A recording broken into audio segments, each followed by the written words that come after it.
Halo Tribuners, jumpa lagi di acara Bincang Bola Tribun Jabar yang setiap pekan hadir ke ruang Anda. Dan di pekan ini mudah-mudahan semua ada dalam keadaan sehat. Dan seperti biasa sebelum kita mulai, tetap saya ingatkan untuk ingat pesan Ibu 3M. Tetap menggunakan masker, atau face shield. Kemudian juga kalau Anda dari luar rumah, jangan lupa juga untuk selalu cuci tangan, kalau enggak juga hand sanitizer. Dan yang terakhir, kalau kita keluar rumah, tentu jangan lupa untuk selalu menjaga jarak. Dan kali ini, Tribuners, tidak panjang lebar, saya ditemani oleh Bung Tarsi. Halo, salam olahraga Bung Tarsi. Salam olahraga. Ya, kali ini Bincang Bola kali ini lebih seru lagi, soalnya pekan kemarin sebenarnya pemanasannya ngobrol-ngobrolnya udah lumayan cukup hot ya, dengan Bung Taufik tentang ini masih di Liga Inggris dan kayaknya ini pas banget kalau kita lebih spesifik lagi kita mungkin dari amatan tentang Liverpool. Oke. Tentu udah ini ya, udah hatam ya. Lumayan. Iya, karena fans juga kan. Ya. Wah, ini jadi kayaknya udah di luar kepala nih cerita-ceritanya kayak gitu ya.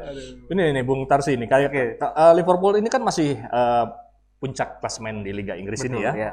Namun posisinya semakin terancam nih oleh MU. Ya. Nah, ini kan MU ini pelan tapi pasti mereka terus merangsek ke atas itu ya, menempati dia di posisi kedua itu ya. Yeah. Nah, kondisi tersebut ini Liverpool nggak pernah menang dalam 5 pertandingan kalau ini ya. 3 pertandingan. Oh, 3 pertandingan ya. Bahkan pada laga terakhir Selasa 5 Januari pasukan si Klopp ini kalah 0-1 dari Southampton. Nah, ini pada pertandingan sebelumnya pun Liverpool bermain imbang sama tim-tim ini ya, papan bawah sebenarnya ya. Newcastle ya. Nah, itu dia.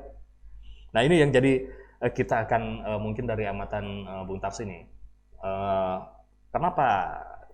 Apa yang terjadi dengan Liverpool ini gitu dalam pekan-pekan ini kan bisa sedikit di ini nih, biar Tribuners juga paham juga dan kita bisa sama bagi cerita tentang Liverpool ini.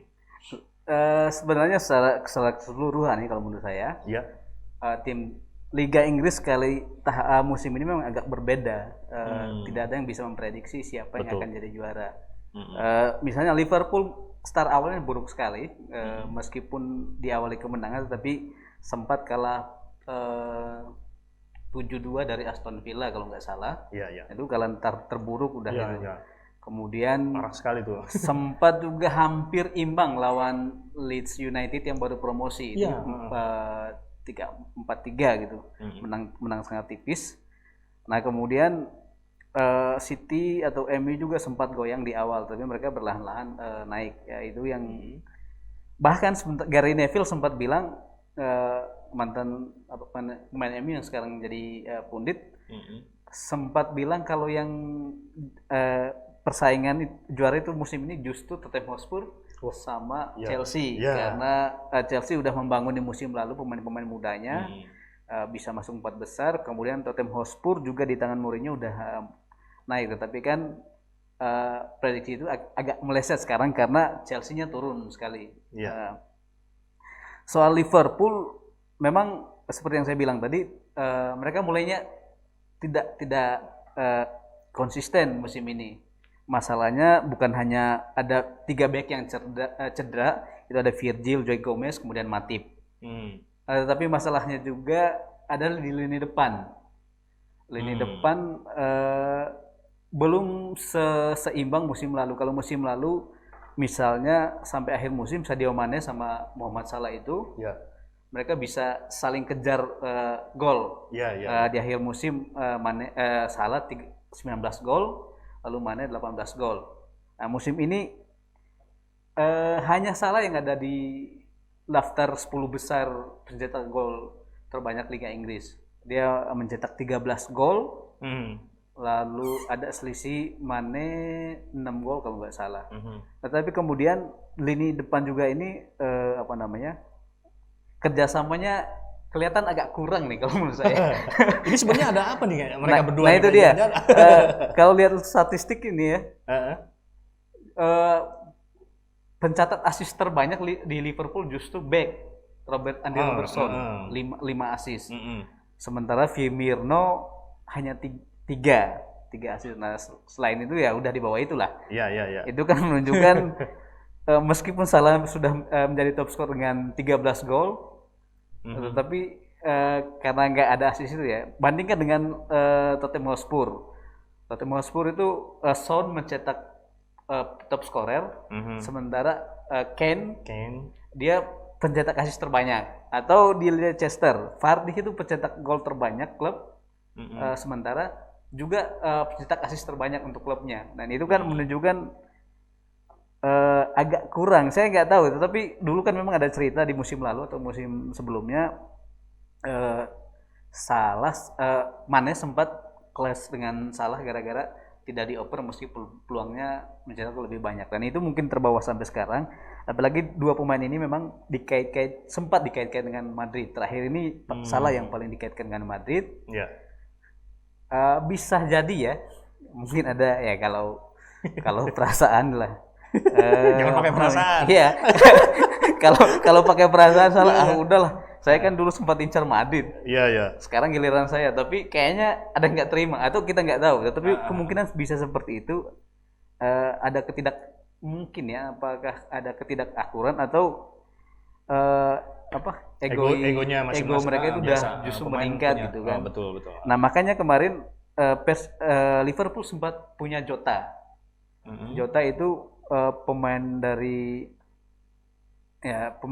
Wolver kalau nggak salah. Wolver pemain Portugal, dia diambil, sempat diragukan karena di Wolver sebenarnya bukan dia yang mencetak gol terbanyak, tapi Jimenez. Tapi justru diambil Liverpool, tapi dia membuktikan bisa mencetak 9 gol sementara ini untuk Liverpool di semua ajang. Sayangnya dia juga cedera. Iya. Ya banyak ini juga ya, kendala juga untuk akhirnya, jadi susah ngangkat. Ya udah, nggak ada lagi pilihan selain trio depan ini. Selain trio Mane, Salah, lalu Firmino. Tetapi kemudian lini belakang juga memang kerepotan Liverpool sebenarnya. 3 pemain utamanya cedera. Kemudian misalnya terakhir kalau nggak salah Henderson yang dipasang. Henderson dan di Fabinho. Sebenarnya 2 pemain ini sebenarnya kan gelandang ya, memang gelandang bertahan, tetapi akhirnya dipaksakan dimainkan di back tengah dua-duanya karena memang sudah tidak ada lagi back tengah selain 3. Sebenarnya ada sih dua pemain muda itu sebenarnya Ryan Williams sama Nathaniel Phillips, tetapi mungkin Klopp nggak mau terlalu ngambil resiko karena mereka masih terlalu muda dan tidak bisa dipaksakan dengan langsung melawan tim-tim besar. Betul. Dengan tekanan yang besar kan. Harus ada penyesuaian dulu kan Pak, ini ya tidak bisa langsung gitu. Tidak bisa langsung kayaknya seperti Carragher memang bahkan mantan pemain Liverpool sekaligus mantan kapten Carragher bilang, saya tidak sebaiknya Liverpool cari proyek baru di tengah musim ini transfer ini karena William sama Phillips itu belum bisa untuk main di 5 pertandingan 5 sampai 6 pertandingan beruntun dan pasti mereka akan buat salah. Oh iya. Bahkan salah itu ya, salahnya nih, salah yang mana? Serba salah kan. Salah pencetak gol, salah pemain ya. Salah pemain lagi. Ini tadi jadi ada beberapa catatan nih Bung Tars ini. Tadi ada bicara tentang mantan Liverpool, jadi ingat ini yang laga terakhir tadi malam itu kan yang golin kan siapa sih Danny Ings itu ya. Danny Ings yang Liverpool ya. Iya, dia mantan juga kan itu kan. Tapi memang di Liverpool juga dia lebih banyak cedera sehingga tidak banyak berkontribusi memang waktu itu. Tapi memang dia jangan-jangan itu dendam terpendam gitu. Bisa jadi, tetapi kenapa dia punya catatan bagus sebenarnya. Musim lalu dia masuk daftar 10 besar pencetak gol terbanyak Liga Inggris, dia mencetak 22 gol, dan itu soal kualitas dia tidak ada. Justru yang jadi titik masalahnya itu memang Alexander-Arnold itu memang sedang tidak dalam performa terbaiknya, dan mungkin ini performa terburuk dia. Kalau bahkan beberapa media Inggris sebutnya nightmare karena itu blunder paling buruk yang saya lihat untuk seorang Alexander-Arnold. Saya tidak tahu apakah dia berusaha menahan bola itu dengan dada Atau memang sengaja membiarkan karena tidak menduga Ings ada di belakang dia. Bener. Nah itu. Nah kemudian kalau lihat dari beberapa catatan statistik dia juga, Liverpool Echo juga mencatat dia paling buruk waktu lawan Southampton. Nilainya cuma 4 dibanding bahkan Henderson yang dipasang yang gelandang dimainkan di center back justru dapat nilai 7. Nah itu saya pikir itu performa terburuk dia. Sepanjang saya lihat dia lah, dia dia sempat dibandingkan ketika dia menjadi pahlawan Barcelona gitu kan. Pahlawan Liverpool lawan Barcelona di semifinal Liga Champions musim lalu gitu. Ini tadi kan disebut-sebut tentang bursa transfer siapa kira-kira nih yang bakal yang dibidik kira-kira yang pas untuk Liverpool ini ada nggak dari amatan Bung Tas ini? Mana yang untuk ini kan gantiin kayak tadi si Phillips atau siapa gitu kan untuk biar performanya makin solid lah kayak gitulah. Itu dia sih yang sulit. Saya tidak melihat tapi beberapa media ini menyebut nama Alaba. Alaba yang sempat main untuk Munchen gitu. Untuk saya sih ya bisa lah dia punya pengalaman main di tim-tim besar gitu kan, di tim besar sekelas Munchen yang juga bagus di Eropa juga di Liga, dan mungkin karena ya Klopp punya pengalaman di Liga Jerman kan, di Dortmund ya mungkin bisa lah sedikit mempengaruhi, apalagi kan untuk nambal itu ya. Iya, dia sudah ngambil siapa saya lupa. Alcantara dari Munchen juga kan. Alcantara. Nah, itu. Sebenarnya sih kalau dari statistik Liverpool bagus sekali. Kalau dari penguasaan bola itu selalu lebih dari 67% dalam 3 pertandingan terakhir. Shoot on goal juga sudah belasan, cuma itu dia nggak ada gol. Sebenarnya kira-kira lini mana sih yang harus diperbaiki gitu ya biar tetap di puncak terus juga bisa jadi juara juga gitu. Iya. Kalau saya sih ya seperti tadi lini belakang terutama back tengah memang kekurangan sekali setelah 3 pemain ini cedera. Berharapnya sih antara 3 pemain ini Virgil, Diego Gomez sama Matip itu bisa kembali, atau misalnya ada tambahan back satu back tengah seperti yang Carragher harapkan.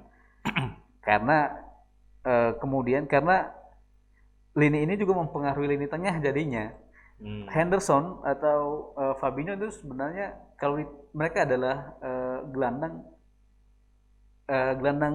pekerja keras untuk pertahanan sebenarnya, dibanding Alcantara atau Wijnaldum atau juga Chamberlain saya lupa namanya persisnya.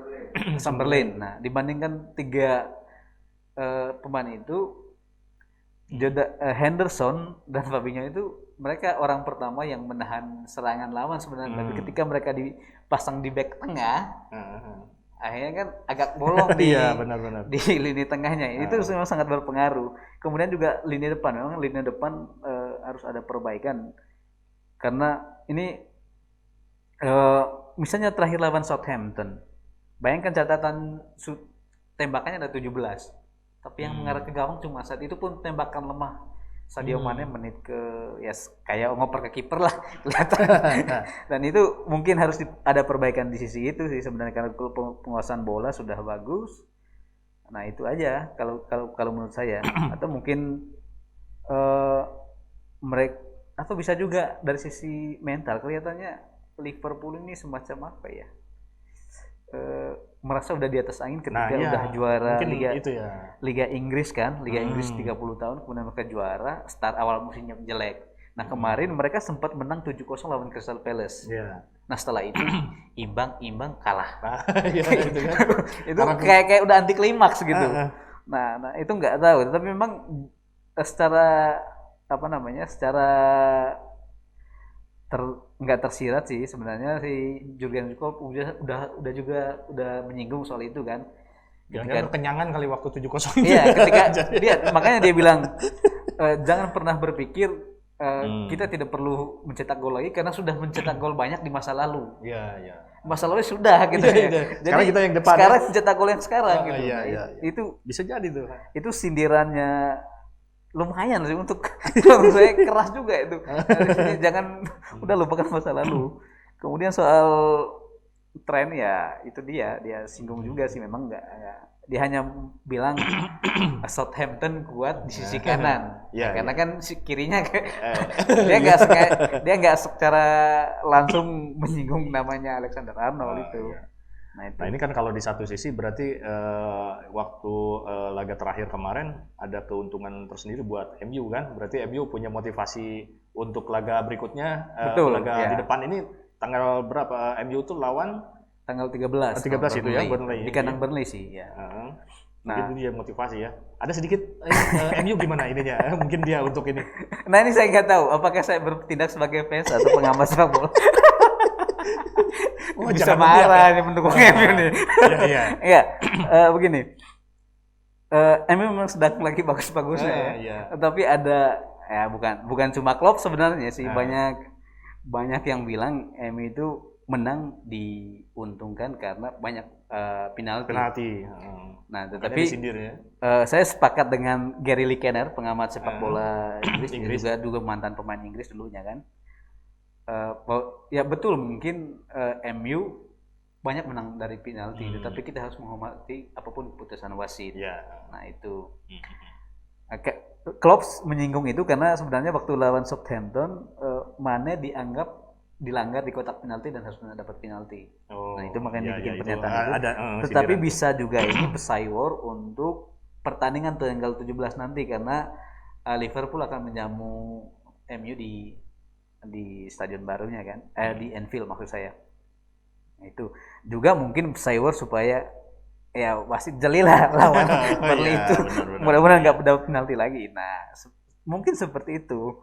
Mungkin hanya pesaing, tapi sebenarnya perlu diingat juga Liverpool sebenarnya bukan cuma terancam oleh MU. Ada setidaknya sampai 6 tim kalau nggak salah, sampai di urutan ke-6 ya kalau kita lihat klasemen. Bahkan Aston Villa yang sekarang di urutan ke-6 ya kalau nggak salah, Aston Villa yang di urutan ke-6 dia memang nilainya baru 26, tetapi catatannya dia baru 15 kali main. Artinya kalau dia menang 2 kali berarti 32 kalau nggak salah, itu kan sudah nempel ketat sekali. Lah kalau terus City yang baru masih di urutan kelima kalau nggak salah ya. Kelima. City yang ada di urutan kelima kan nilainya 29. Kalau menang 2 kali karena baru 15 kali main, bisa nyalip jadi 35. Nah itu. Nah sebenarnya akan seru sih kondisi Liverpool ini bikin Liga Inggris seru lagi nih, karena musim atau sengaja jangan-jangan enggak juga ya, biar seru maksudnya. Enggak mungkin juga, masa mau kalah. Itu enggak mau kalah juga. Bodoh Liverpool kan seperti itu. Soalnya sudah banyak meme di medsos itu. Iya. Ketika Liverpool kehilangan 7 poin dari 3 laga terakhirnya itu banyak yang bilang wah ini the next year lagi nih. Bahkan ada yang bilang the next 13 year. Tunggu 30 tahun lagi untuk menang Liga Inggris lagi. Nah itu kan harusnya itu bisa memotivasi pemain Inggris, pemain Liverpool harusnya. Iya, tapi kita nggak tahu. Kita lihat. Yakin nggak nih kira-kira kalau dari amatan Bung Tarsi Liverpool jadi juara lagi? Saya dengan kondisi seperti ini ya. Sebagai pendukung, saya masih optimis. Sebagai pendukung ya. Kalau sebagai lihat keseluruhan agak berat memang, agak berat karena Liverpool memang apa ya, ada beban tersendiri ketika menjadi juara bertahan gitu. Apalagi kan juara. Tapi kalau lihat dari Liverpool selama dipegang Klopp, memang sih selalu punya kans untuk juara di setiap musim. Bahkan sempat musim sebelum musim juara itu sempat hanya selisih 1 poin dengan City. Panjang napas gitu ya kalau Klopp.